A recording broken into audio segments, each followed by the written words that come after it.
আসসালামু আলাইকুম। Hey guys, welcome back to my new blog. Hopefully you will enjoy this video. তো অনেকদিন পরে আজকে ভিডিও শুরু করতেছি। অনেকদিন গ্যাপ ছিল, তার কারণ হচ্ছে আপনার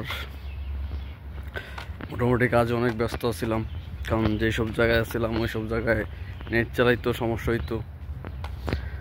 এখন আসছে হচ্ছে মদিনায় উদ্যানে। তো ইনশাল্লাহ চেষ্টা করতেছি আবার ভিডিও করার জন্য। এখন 9টা বাজে গেছে। আমার আবার ডিউটি হচ্ছে রাত্রে 9টা থেকে সকাল 7টা পর্যন্ত। তো রুম থেকে ডিউটিতে যাইতে 15-20 মিনিটের মতো লাগে। তো প্রায় কাছাকাছি আইসা পড়ছি, আরও 2-4 মিনিট লাগবে যাইতে। তো আপনাদের আজকে কিছুটা আমার কফি শপটা দেখাম। ওই যে বার্নিশ কফি শপ, এইখানে মূলত আমি কাজ করি। মাশাআল্লাহ মাশাআল্লাহ, এখানে সৌদি কিছু খাবার দিয়ে গেছে আলহামদুলিল্লাহ। আর কিছুক্ষণ পরে আবার এসে সৌদি 4-5টা এখানে কমলা আছে, 600টা কমলা দিছিল। 2টা বেজে গেছে, এখন খাইতে বসলাম। তো মাশাআল্লাহ খাবারগুলো ভালো ছিল। আর এখানে মাংসগুলো আপনার একবারে নরম ছিল, যেহেতুটা পাকিস্তানি রান্না করছিল। তো 7:30 বাজে, মাত্র ছুটি হয়েছে। এটা হচ্ছে বাইরের পরিবেশ।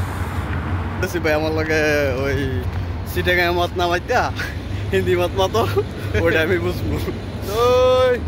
আঙ্গু দেশে যাবে নি ইনশাল্লাহ ইনশাল্লাহ। তোমরা সিটাগাঙ্গা বলা, আমাদের সিটাগাঙ্গে যাইবা, দেশে অনেক কিছু পাইবা ইনশাল্লাহ, অনেক কিছু।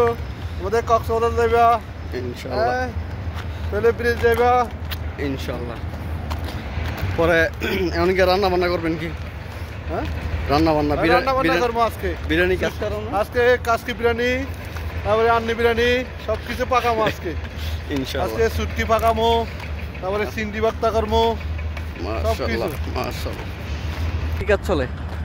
এতে তো রিসোর্টের কাম চলতেছে, এতে তো জানি না, তত জানি না, কিন্তু এটা বড় একটা বড় একটা রেস্টুরেন্ট হবে, আরো অনেক কিছু হবে, খেলার স্টেডিয়াম হবে। এই ক্লাব বানায় বিয়ে কমিউনিটি সেন্টার থাকবো নাকি? হ্যাঁ, কমিউনিটি সেন্টার হবে, অনেক কিছু হবে। এখানে আমগো রুমে বাঙালি থাকে কিছু, ওটি কাজ করে এই জায়গায়। আমাদের বাংলাদেশি, সব বাংলাদেশি। এসে বললাম গতকালকে আলু ভাজি আর ভাত রাঁধছিলাম, ওইটা আপাতত খাইয়া ঘুমামো। তারপর আবার কালকে রাত্রে ডিউটি থেকে আইসা আবার রান্না বান্না করতে হইব। খাওয়া দাওয়া শেষ, আজকের মতো খালাস মাই ব্লগ।